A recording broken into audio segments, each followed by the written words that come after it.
Bon, on n'a pas vraiment le temps pour une intro musicale, on a beaucoup à faire aujourd'hui et on va tout de suite entrer dans le vif du sujet en vous expliquant ce que ce tas de pièces fait sur le capot de la 325 Ti. Bon, je vous propose de faire le tour de tous les équipements que je vais essayer d'installer, potentiellement avec succès. Il va y avoir des choses que je vais prioriser et d'autres pour lesquelles je ne prévois pas forcément de beaucoup m'acharner parce que j'estime que c'est pas très important. Par exemple, le DWA, le système d'alarme. J'avoue qu'à l'usage ça va faire peu de différence, donc si je parviens pas à l'installer comme je veux, ça va tourner court. Donc ici on a les vitres électriques arrière, bon, elles sont entrebâillantes mais elles souffrent quand même, avec le système mécanique ici, leur faisceau. On a un rétroviseur électrochrome avec la loupiote qui correspond justement à l'alarme, un pommeau en bon état, ça devrait être relativement facile. On a le système PDC avec tout le faisceau qui est assez complexe et bien fourni. Le mécanisme d'essuie-glace arrière qui est défaillant mais j'espère réparable. Moi il était totalement manquant jusqu'à présent, donc ce sera peut-être déjà ça de prix. Chargeur CD d'origine. Les commandes au volant pour récupérer celle de l'autoradio et le régulateur de vitesse. Alors ici on a l'ensemble prise allume-cigare dans le coffre. Équipement plutôt rare même si assez inutile à mon goût. Et ce sera déjà pas mal pour la partie équipement. Je distingue bien équipement supplémentaire contre transfert des panneaux de carrosserie. Voilà, donc on a quand même de quoi s'occuper déjà. Pour pouvoir installer tout ça, il va falloir démonter une bonne partie de l'intérieur, quasiment l'intégralité en fait.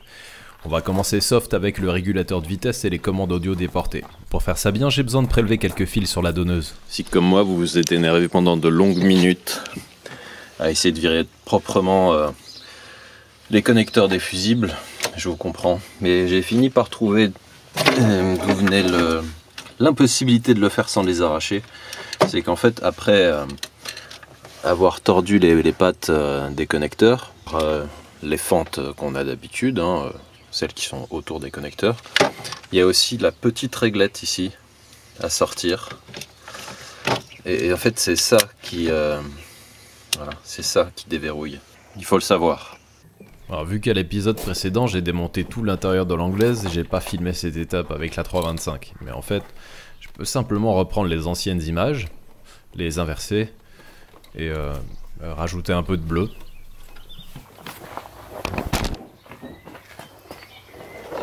Pour pouvoir installer le régulateur de vitesse, il va falloir qu'on fasse deux choses.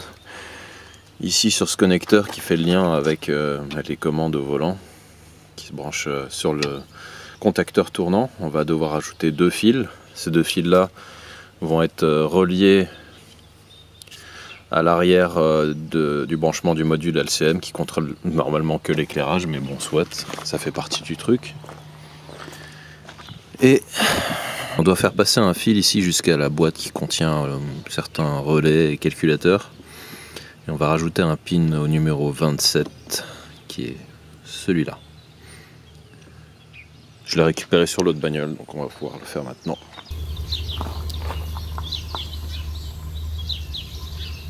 Bien entendu, c'est un flou artistique totalement volontaire. C'est un exercice, il faut se focaliser sur le son.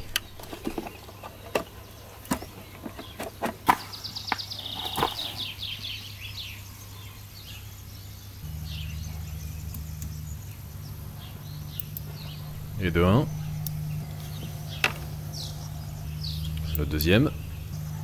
Et on n'oublie pas le petit dernier.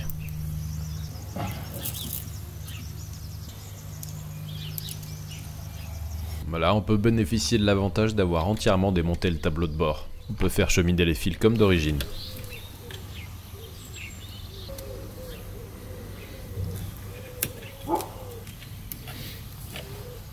Maintenant, on va se repiquer sur certains fils du module LCM.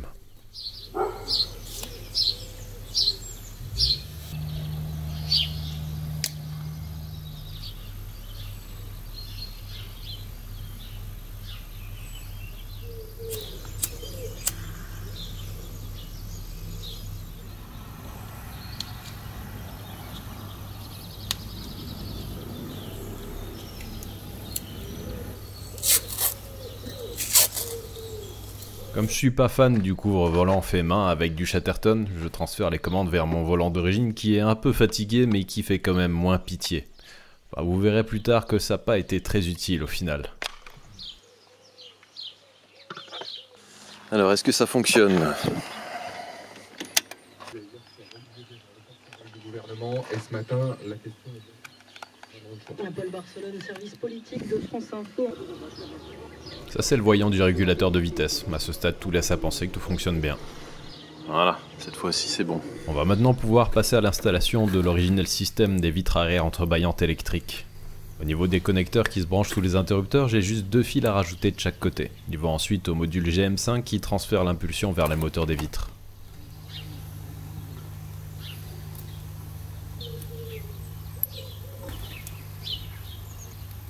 Voilà justement le fameux module GM5 dont l'exemplaire à l'image provient de la 320 TD anglaise. Au niveau de sa broche d'alimentation principale, on va rajouter de quoi alimenter ce nouveau système. Pour pouvoir essayer convenablement, il faudrait déjà que je remplace ce truc. Parce que lui, il va pas aller loin là. Donc je vais sacrifier un des miens.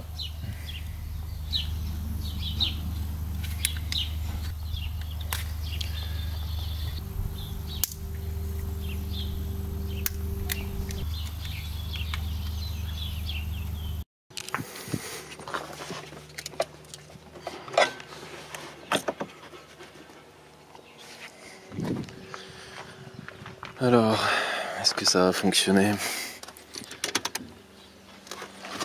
Donc là, les interrupteurs sont branchés avec les nouveaux fils, temporairement connectés. Ah oui, non, là, ça peut pas marcher comme ça. La broche ici, j'ai oublié de la remettre sur le module.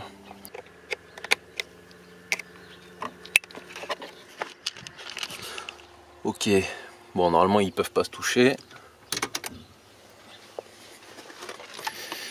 Et là, alors, électrique avant c'est bon.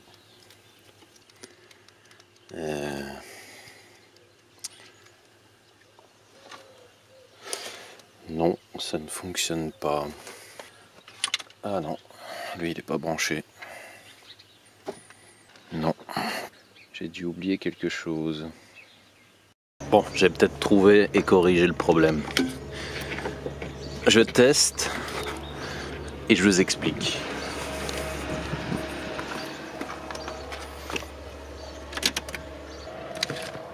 Yes, ça fonctionne.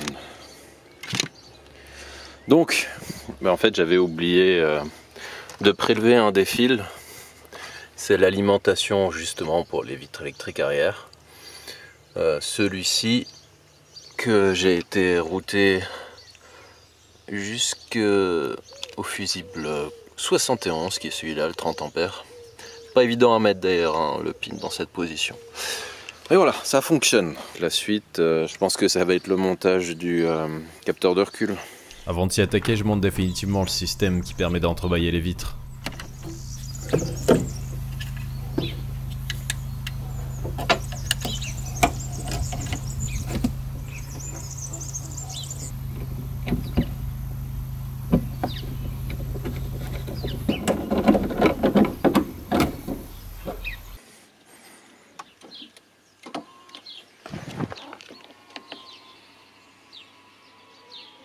Si je devais juger de l'utilité de cette option sur une échelle de 1 à 10, je donnerais 2, je pense. Celle-là, elle n'est pas non plus au top, donc tant qu'on y est, je la change aussi.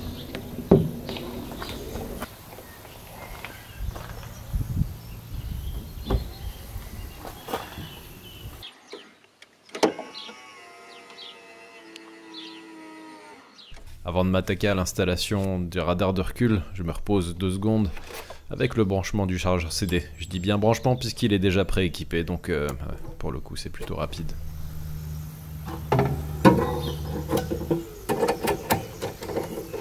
Je suis sympa, je vous épargne les quelques heures qui ont suivi pour passer directement à l'étape du test. Bon, bah, c'est le moment de voir si ça fonctionne.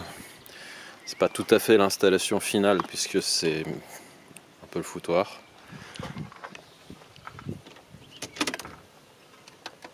Donc, marche arrière. Donc j'ai rajouté aussi le petit haut-parleur piezo là qui est chargé de faire le son du radar de recul. Bon, ça a l'air d'aller.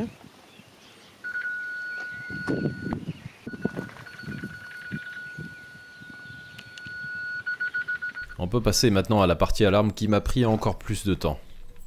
Déjà, il faut installer la sirène que j'ai prélevée de la 320 TD. Elle est plutôt bien plaquée entre le moteur et l'habitacle.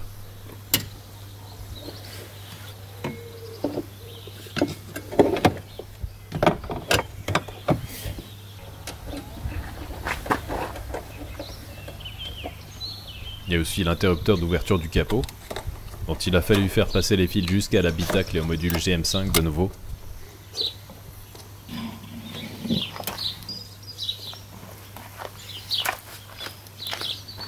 Bon, vous voyez peut-être pas le rapport avec le ciel de toit, mais ça va bientôt être très clair.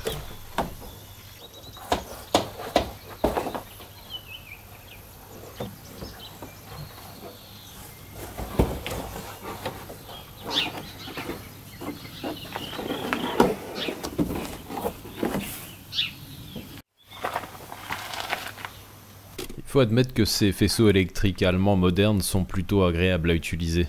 C'est très simple à comprendre et assez facilement aménageable. Et il faut pas oublier que l'alarme est aussi liée à une autre option dont je vais donc m'occuper en même temps.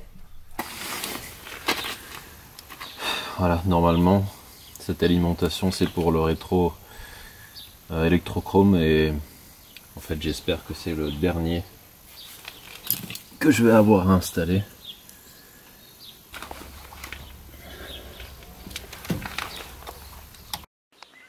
À l'image, vous avez la réponse à la question posée plus tôt concernant le ciel de toit. C'est pas seulement pour le rétroviseur électrochrome, mais aussi pour le capteur volumétrique du plafond. Bon, cette fois-ci, je crois qu'on arrive au bout. J'ai tout branché. Il ne reste plus de cosse orpheline. De fils reliés à rien. Bon, ça a l'air encore un peu bordélique comme ça, mais une fois que j'aurai attaché tous les fils ensemble, ça paraîtra sûrement bien plus propre. Le passage est assez facile dans la caisse après. Normalement, je les ai déjà fait passer là où il faut. Et on va brancher la batterie, voir ce qui se passe. J'espère que la sirène va pas se mettre à gueuler pour une raison ou une autre, mais normalement non. Parce qu'en fait, je peux pas verrouiller la voiture en activant l'alarme, étant donné que sur cette clé, le bouton central de fermeture, il ne fonctionne pas. Et c'est qu'avec lui qu'on peut l'activer.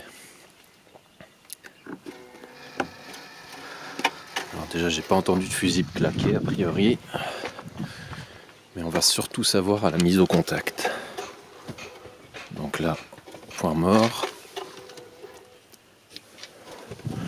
Bon, le chargeur CD, il est en train de tester tous les tiroirs pour voir s'il y en a un de présent. Donc, il est au 6e, il devra avoir fini. Voilà. Donc,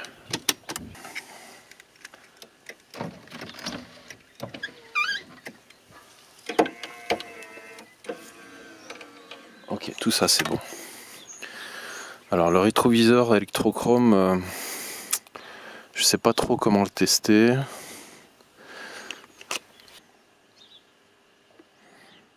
Ah, il a l'air de marcher. Vous avez vu comme il s'est foncé. Et là il s'est rééclairci. Donc là il est clair. Et là il fonce. Donc c'est bon, il fonctionne. Fantastique. Et pour le reste, l'alarme c'est difficile de tester parce que comme je disais, je peux pas verrouiller la clé avec le mode alarme. Donc ce sera une fois que j'aurai réparé la clé que je pourrai. Mais bon, étant donné que tout est branché et qu'aucun fusible ne semble avoir sauté, je suis assez confiant. Après il restait les radars de recul. Est-ce qu'ils fonctionnent encore? Oui. Donc on va pouvoir entamer le remontage de la voiture, on dirait. Super. Alors j'ai pas commis beaucoup d'erreurs finalement sur ce montage, je trouve. Il y a juste des choses dont je me suis inspiré après les avoir vus sur la compacte anglaise. Et en fait, c'était pas une super bonne idée parce que il y avait la problématique de l'emplacement du porte-fusible. Et eux, en fait, au lieu d'utiliser les réglettes qui sont prévues qui permettent de lier ensemble des fils qui partagent la même alimentation ou le même signal, ils ont fait partir un fil partant de la boîte à fusibles et ils les ont reliés ensemble. Donc là, on a l'alarme, PDC, rétroviseur électrochrome. En fait, tout ce que j'ai ajouté, c'est branché là-dessus. Sauf les vitres électriques, ils sont alimentés directement par le module GM5. Et en fait, ouais, j'aurais dû plutôt utiliser la réglette qui est là. Alors, il n'y a pas de fil d'alimentation identique à celui-là, mais j'aurais pu en prélever un sur la voiture anglaise, ça aurait été plus propre. Je l'ai fait en revanche pour la partie mise à la masse. Donc je me suis relié via ce gros fil à une des masses présentes déjà sur la réglette. Et j'en ai rajouté une ici. Malheureusement les fils, je crois que je les ai pas fait suffisamment longs pour aller jusque là-bas.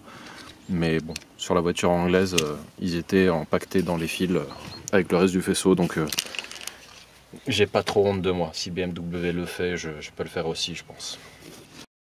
En fait, s'il y avait juste un truc que j'avais oublié de brancher, l'allume-cigare supplémentaire, enfin l'allume-cigare, la prise auxiliaire 12 volts supplémentaire dans le coffre. On va voir tout de suite si elle fonctionne maintenant.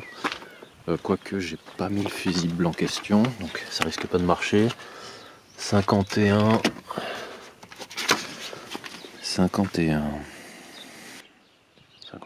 30 ampères.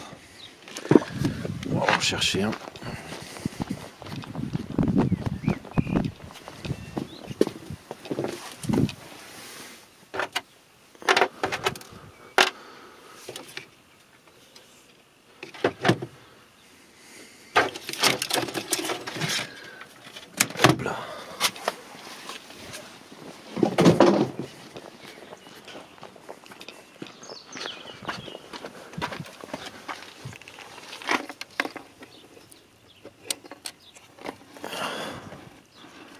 Pas facile avec une seule main.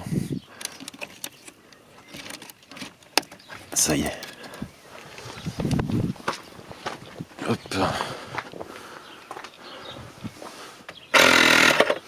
Ça fonctionne. Donc le projet est officiellement un succès. 3 ou 4 jours de travail quand même pour brancher tout ce merdier. Ce qui fait que je ne recommande à personne de se lancer dans le même genre de conneries, surtout que on peut pas dire qu'il s'agisse là d'équipements bien indispensables. Dans le lot, si vraiment j'avais eu à choisir un truc, j'aurais juste installé le régulateur et le volant multifonction, et ça, c'est ce qui représente le moins de travail. Donc, ouais, je sais, enfin le jeu n'en vaut pas la chandelle, mais bon, c'est intéressant quand même. Et maintenant, il faut passer à l'étape psychologiquement difficile de la découpe du ciel de toit qui est parfait jusqu'à présent.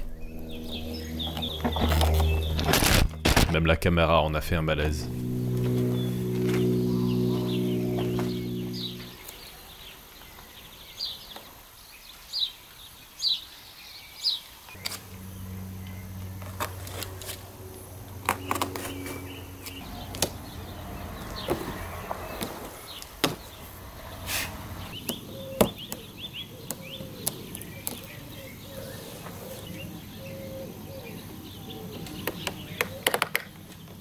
Évidemment, on va pas installer une verrue grise en plein milieu d'un ciel de toit noir, donc je la peins en noir.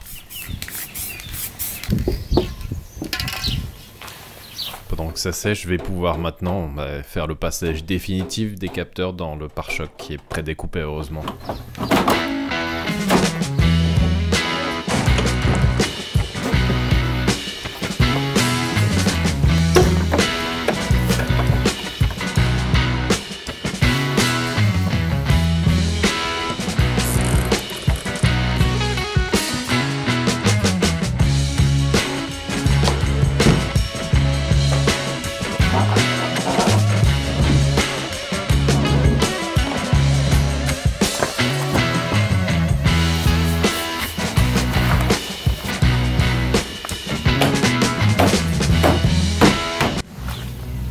milieu de toutes ces opérations de remontage, il y a aussi un petit peu d'artisanat à réaliser, par exemple avec la découpe de la platine supportant les interrupteurs des vitres, et forcément, bah là, les emplacements sont trop petits. Et j'ai pas passé cette scène trop longtemps, si jamais il y avait eu des personnes phobiques du dentiste, ça se serait mal passé.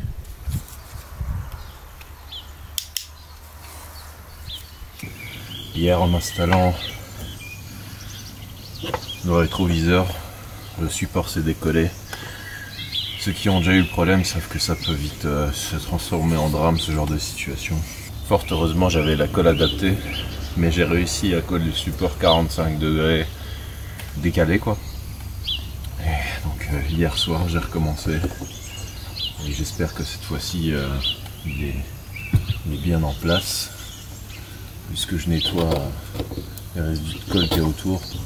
J'ai déjà réussi à recoller des rétroviseurs avec la colle pas vraiment prévue pour, mais c'est très chiant parce que le temps de prise est énorme, alors que là c'est la Lockheed 3039 ou 3090, comme ça, et c'est vrai qu'avec ça c'est nettement plus facile parce que la prise définitive est longue, mais celle qui permet simplement de lâcher le support et de partir faire autre chose, c'est une question de 10 secondes, quoi.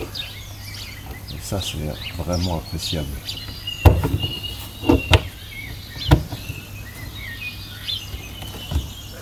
Voilà, ça a l'air d'aller.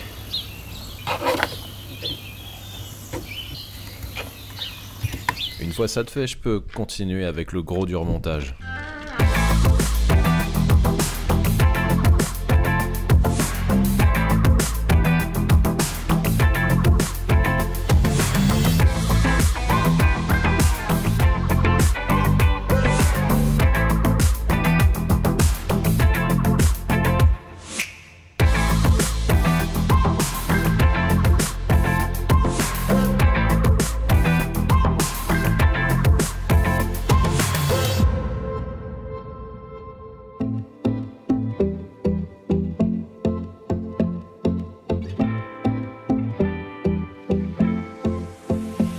En parallèle de ce remontage, il reste aussi 1001 détails qui restent à peaufiner pour retrouver un véhicule dans un état convenable. Le bouchon de remplissage de lave-glace arrière remplacé par celui d'un bidon d'huile par exemple. En soi c'est pas grave, mais ça fait un peu tâche. Et puis j'ai évidemment rencontré quelques surprises liées aux équipements rajoutés comme par exemple les montants arrière devenus incompatibles. Plutôt que de peindre les plastiques gris en noir, j'ai donc décidé d'emprunter la voie de la difficulté pour atteindre un niveau de présentation plus intéressant à coup de suédine. Je vous montrerai ce que ça a donné un peu plus tard.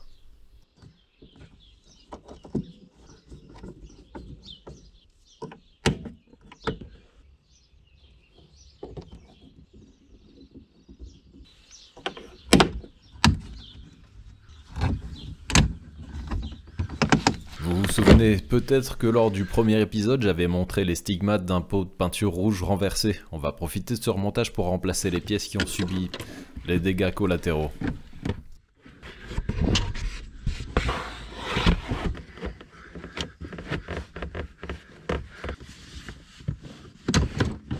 Pour la banquette, pour l'instant, pas vraiment de solution. Il faudrait que je puisse récupérer le tissu arrière de la banquette grise, mais je suis pas sûr de pouvoir y arriver.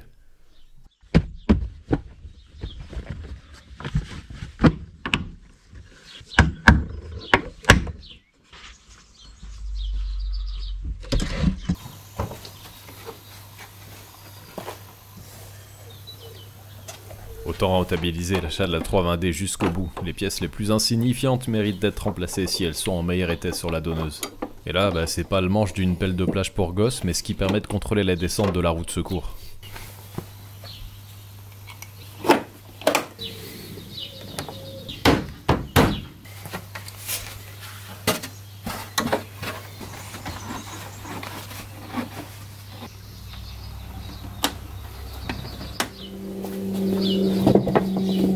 Voilà, fini le tapis de coffre maculé de sang, enfin de peinture rouge je veux dire.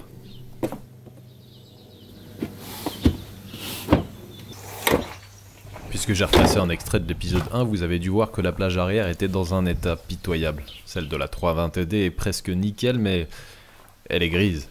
Donc même traitement que pour les montants. Pas une partie de plaisir à poser, pas parfait en termes de rendu avec quelques plis, mais dans l'ensemble, plutôt sympa à l'œil je trouve.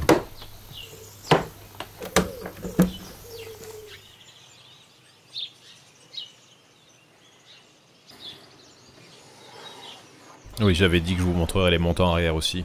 Et voilà. Et on doit malheureusement refaire un détour par chez le dentiste pour faire la découpe correspondant au haut-parleur des radars de recul.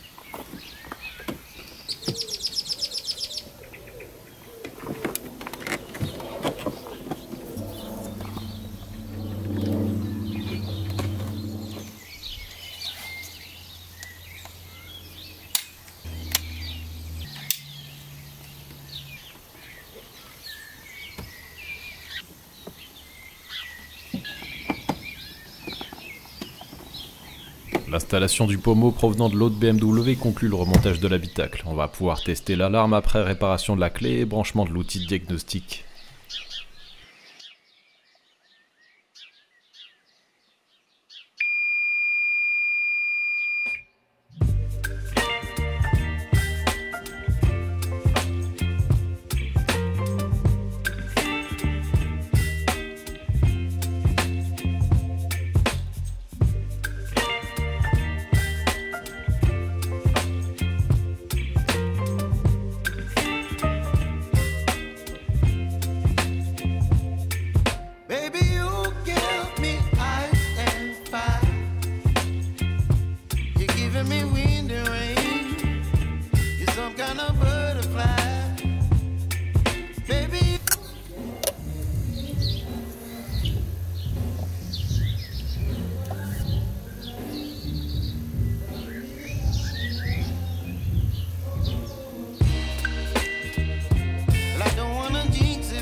Si j'ai bien travaillé, normalement on peut toujours la verrouiller et la déverrouiller avec l'électronique de la télécommande que j'avais déjà appairée.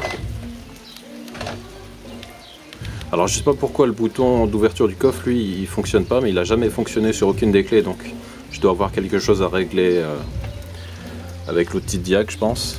Et maintenant c'est le plus important, on va voir si elle démarre toujours avec le transpondeur que j'ai ressoudé avec la carte qui a rien à voir. Évidemment je suis pas fou, j'ai déjà essayé la manip avec l'autre voiture, la 316 Ti et la clé que j'ai en plus. J'ai dessoudé, ressoudé le transpondeur pour voir si j'y arrivais simplement, parce que sinon c'est vraiment la merde. Donc si le démarreur tourne, c'est bon. Yes. Voilà. Donc on a une clé 100% fonctionnelle. Excellent.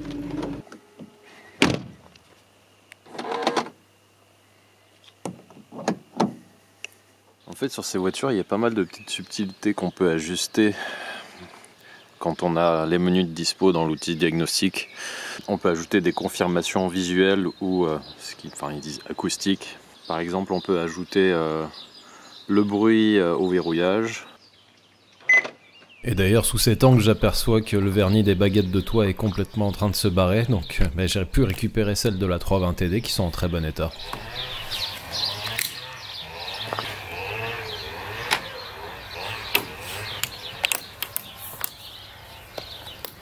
Et je vais donner un premier coup de propre qui sera suivi par d'autres probablement bien plus poussés prochainement.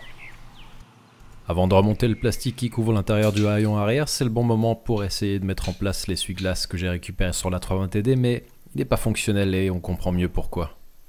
Après un démontage et un nettoyage intégral, le miracle se produit, il fonctionne de nouveau.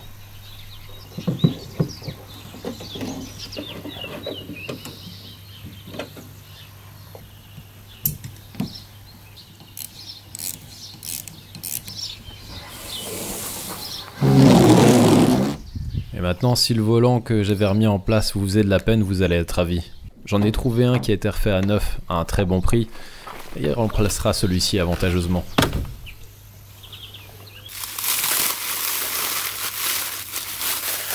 Par contre, toute la partie airbag et commande a été retirée, donc il faut que je transfère celle de l'autre volant sur celui-ci.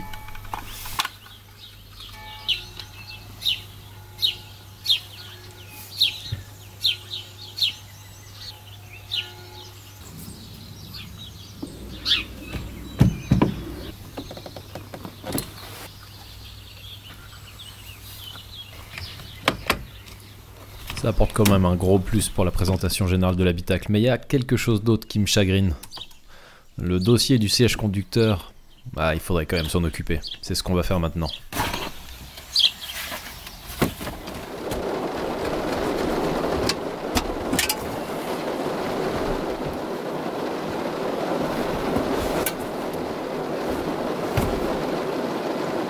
Vous saviez qu'il y avait un capteur solaire pour la plupart des clim automatiques? Sur une E46, il y en a également un. Et vous savez comment je m'en suis aperçu? J'ai oublié de le rebrancher. Donc j'avais un code erreur. Donc le capteur solaire, c'est ce truc là.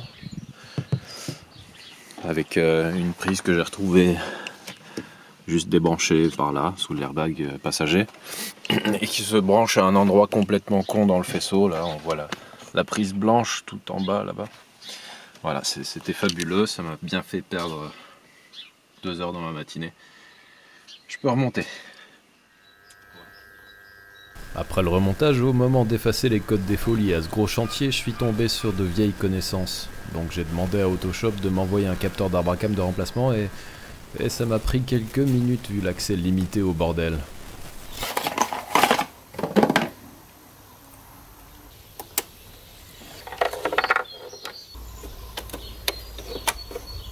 Il a fallu déposer l'électrovanne du Vanos qui n'avait pas très envie de sortir.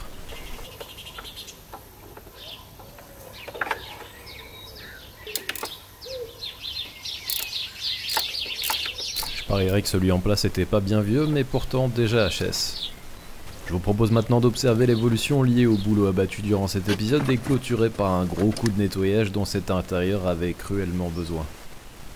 Tous les stigmates du transport de cadavres n'ont pas disparu, mais c'est déjà mieux. J'ai tenté de faire disparaître la plus grande partie des fluides corporels qui ne donnaient pas très envie de s'asseoir sur ces sièges. Mention assez bien, peut mieux faire. Et un petit coup de teinte sur la coudoir centrale qui lui a fait plutôt du bien. Je sais bien que l'intérieur bleu pétant n'est pas au goût de tous, mais moi qui aime bien l'originalité, je suis servi. Et j'ai aucun remords concernant l'intérieur gris de la compacte diesel, vu qu'un bon paquet de pièces spécifiques à la teinte était incompatible vu l'emplacement du conducteur. Et mention spéciale pour le volant. Là, c'est 125 € plutôt bien investi, je trouve. Bon, du coup, j'ai délégué la partie couture du siège parce que moi, je suis pas doué. Et au final, le problème vient surtout de la vétusté du cuir qui est là. Il a bien séché, il s'est bien rétracté, il est dur et fragile. Donc, on fera pas de miracle avec ce dossier. Le mieux, ce serait quand même de trouver un siège passager identique et puis le transformer en siège conducteur. Mais pour l'instant, je n'ai pas trouvé. Donc en attendant, ça j'ai pas fini de le remonter puisque je vais faire un peu de teinte et de réparation sur ce siège puisqu'il va devoir faire l'affaire en attendant. Ça n'empêche pas de s'asseoir dessus, c'est déjà pas mal. Bon, je crois qu'on va s'arrêter là pour cette fois. On a bien avancé sur cet intérieur, on a gagné des équipements pour la plupart inutiles et encore une fois je vous déconseille de vous lancer dans un truc pareil pour des trucs aussi futiles. Mais au moins c'était intéressant et ma curiosité a été satisfaite. Au-delà de ça, on a encore un gros boulot qui nous reste pour passer le contrôle technique et en avoir un valide. C'est les fameuses 3 voyants d'allumés liés au système ABS actuellement en dysfonctionnement. Et puis évidemment il y a la suite de la partie carrosserie puisque là, à part avoir changé la porte, j'ai rien fait d'autre. On a des panneaux pas tout à fait dans le bon bleu qu'il va falloir repeindre. Et donc ça sera l'occasion de vous montrer une 325 Ti sous un meilleur jour, même si déjà à l'intérieur elle commence à ressembler à quelque chose de mieux. Donc je vous dis à bientôt avec celle-ci ou une autre. Ciao.